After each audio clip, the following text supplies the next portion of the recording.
Sawadee Krap. Hello, everybody. This is Atum Ra Raw. Checking in finally. I know it's been like a week. You guys haven't heard from me. I'm still here, of course, in my lovely home in Chiang Mai, Thailand. And today is World Vegan Day. At least that's what my wife tells me. I'm not a big social media person.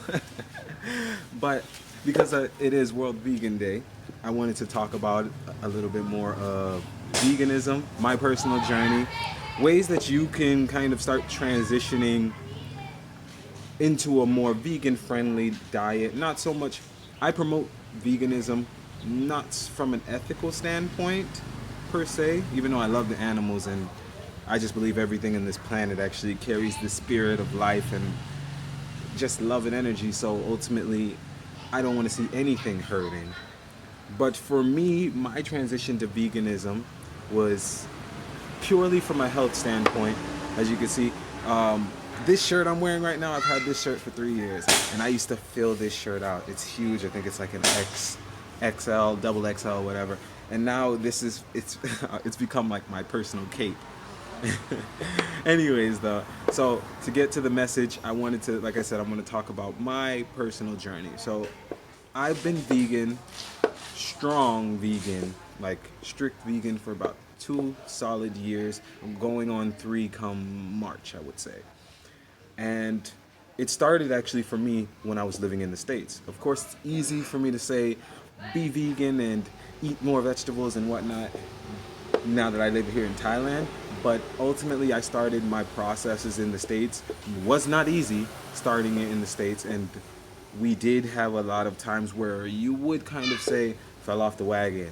I was a big pizza eater, so much so that right before we were leaving for like the last month or even 2, my wife decided to just get a job at a pizza factory. Not because she needed the money or anything. She was just like, that's a job I've never worked before. We love pizza. Let's go get some pizza. So cutting out cheeses out of our life was a very, oh, I love how the sun just came out. Perfect. Message is in alignment.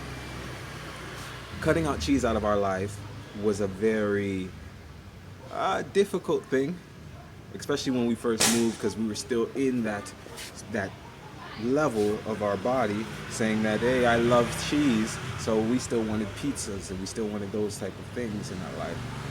But as we progressed, when we first moved to Thailand, I tried everything. I didn't. We were not practicing veganism when we first moved here for at least the first 5 months heavily, and it was actually a Thai restaurant I went to that put me right back into the alignment to say no, I want to go vegan. And it was because it had just been like a long holiday weekend, and we were at the restaurant sitting down, and a stall near the restaurant that we were at, the woman served fish or something, and it smelled like, when she opened up her cooler, I can't even describe the smell of this fish that had been inside this cooler without ice or anything for 4 days. When she opened it, it just instantly shocked our minds back into, whoa, that's a dead thing. And yeah.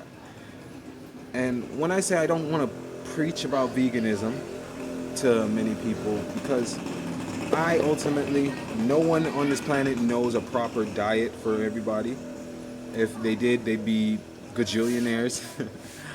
But ultimately, we should always do the things that make our bodies feel best for us personally. I know certain people say eating meat and things like that are, oh, I thought that was somebody for me. I do apologize for some of the noise you're hearing. It is actually a holiday in Thailand right now. It's called Loi Krathong, a very spiritual holiday for the people. So the children, someone gave the children fireworks, and they haven't stopped. I remember 4:30 a.m. they were shooting these fireworks. Anyways, so yeah, so for the ethics of being veganism, that wasn't our initial appeal. It was just more so I was tired of waking up every morning and, I don't want to be disgusting, but sitting on the toilet and having pains while using the bathroom, things of that nature. So that fish thing just kind of got us straight in alignment, and we started out our veganism, restarted it in that sense, with, I said, okay, I started to read other things, and I started to think about the body as a, more so the gut, the stomach. as a cauldron, like a witch's pot, which is perfect with the seasons that we're in right now. And as a witch's pot, I was like, what would be best for our bodies? And then I started to look into nature and see how the animals that are you would consider vegans, how they actually ate. You know, my mentor Elitan posted a little meme that said, it was a gorilla, and it was like, I wonder if I got enough protein today. Said no gorilla ever. So I was looking at the gorillas and the elephants and the rhinos and things of those nature, humongous, strong creatures that don't eat any meat.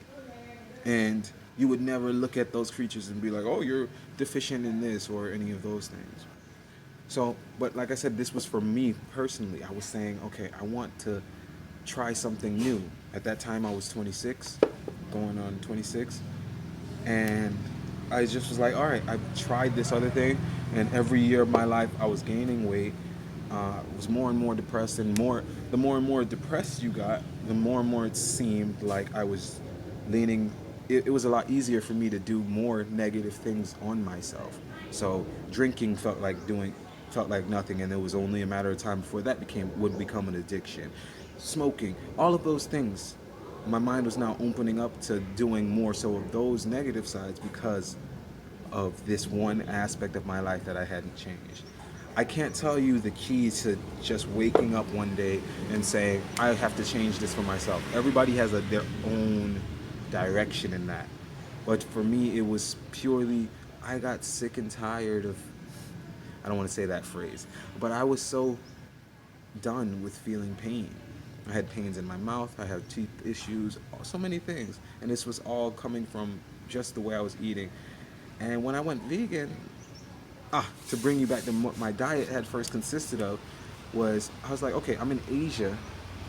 Why not eat a little bit more Asian style and cut out minus the meat? So I'm thinking as the body is a cauldron. They say we need water. They say we need these plants and the nutrients from them. So I said, I can eat soups. I can make a soup that's vegan. We can eat more soups. And the more we have, because I'm Jamaican, so I was already drinking a lot of hot teas just normally. To be honest with you, that probably is what kept me in a semi-decent health most of my life, to be blessed to say I've never had any chronic illnesses or anything of that sort, is because my mom always made us tea growing up for breakfast and dinner, and sometimes just when we were bored, she would, hey, put on a black tea or any type of herbal tea. It's my grandmother as well. My grandma is an alchemist. So I said, okay, well, they say frying food overdoes it. You know, you can kill off a lot of the nutrients when you're cooking your food. But I was like, what if we brew it? So we're making soups, and now the nutrients that would normally have been burned off is now in the broth of the soup, and we just drink that, and we're getting that nutrients back into us. So me and my wife went heavy on only soups. We call it soup vegan. And even in that research with those animals that I mentioned, to go back to another very deep concept, you've never seen a gorilla or an elephant pick up a bushel of green leaves and say, oh no, there's a bug on that, I don't want to eat the bug. They eat the bugs. So that for them answers a huge process on in their protein intakes and whatnot of their body. They eat bugs. So we used to make up a song. We say, oh, bugs and veggies. We didn't really ever get into eating bugs because a lot of people don't. Well, in Asia, there is places, especially here in Thailand, where they do eat bugs. But they're still using a process of frying them, deep frying them, and things of that nature. But if you wanted to be as completely natural, think of it like that. You see gorillas every now and then, or I shouldn't even say gorillas, but apes and monkeys, they'll pick insects off of each other, and they'll be throwing that in each other's mouth. There goes those fireworks. These kids are going in. So my veganism started as soup vegan, and after we were just doing soup vegan for a while, not saying that we weren't eating anything except for soups, but that was predominantly our main intake for so long. I started to evolve even more in saying that I don't want to eat at a place that even serves meat. And now I know that's a major privilege for a lot of people, because some people, well, I feel like the world is evolving now and we're starting to have so much more options, which is why we're even able to celebrate a day such as vegan, World Vegan Day.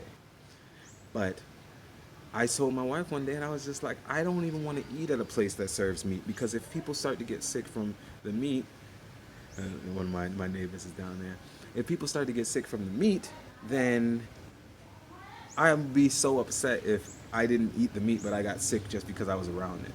So we were able, as soon as I manifested that thought process out, we found a restaurant, a pure vegan restaurant that served Thai food, which I love, and everything.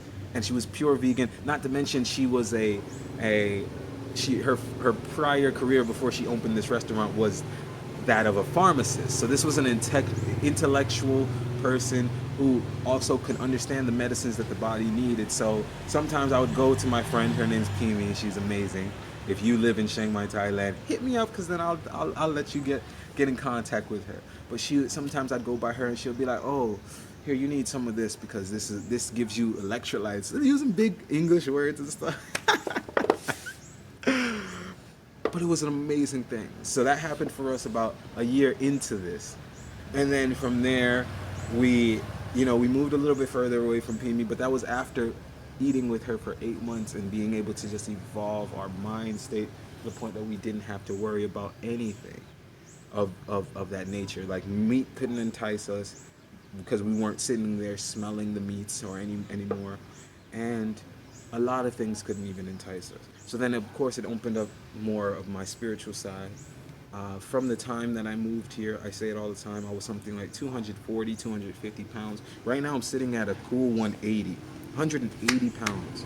3 years later, and it just feels amazing. So I'm not telling people all to go vegan, because I know it's not easy in the path that a lot of people are in right now in their life, but you can incorporate more of it into your life.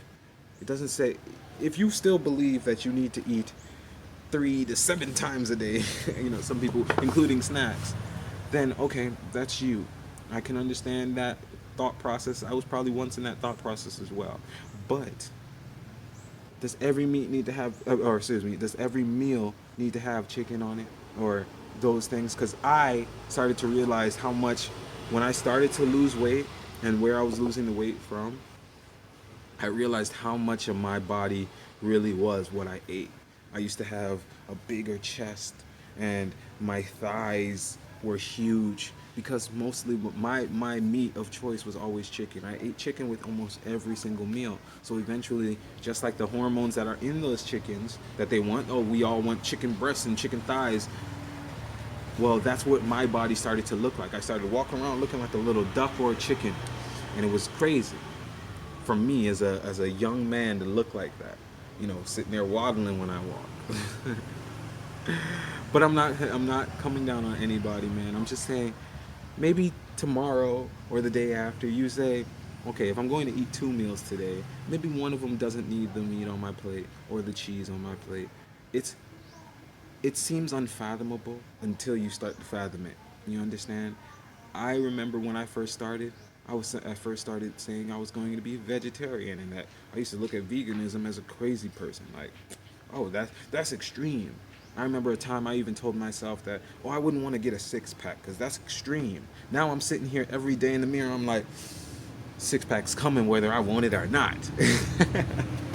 And so you can't really start to think about these processes until you really start to think about them. And I know it sounds like a runaround, but that's the simplest way I could put it. And now I'm here 3 years vegan and just feeling like this is the best state I've ever been in. I feel like I could jump up and down and run. I just helped my neighbor move a fridge. I picked up the whole thing by myself and walked down the street. And all the Thai people were just like, oh my gosh, Falang, they call me Falang just like everybody else. And even though I speak more Thai than most of the people who come around. And they're just like, he's so strong. Like, what do you do? And I just tell them aside from the actual things that I'm doing exercise-wise, I'm not weighted down by any of the things I put in my body anymore. And I'm hoping that you guys can find that same type of bliss. So now I'm raw. I just completed my first full month. October was my first full month of being a raw vegan. So it was an amazing month, and it was amazing time of clarity. I canceled out a lot of things that were still affecting my life in a way that wasn't the most beneficial. And now I'm here living for right now. That's the best way I could think about it. And I'm wishing that same type of blessing upon all of you. So I'm Atum Ra again. Please like, share, subscribe the message. Have a blessed and prosperous World Vegan Day. Be willing to try new things. And I'll see you in the next video. I love you all.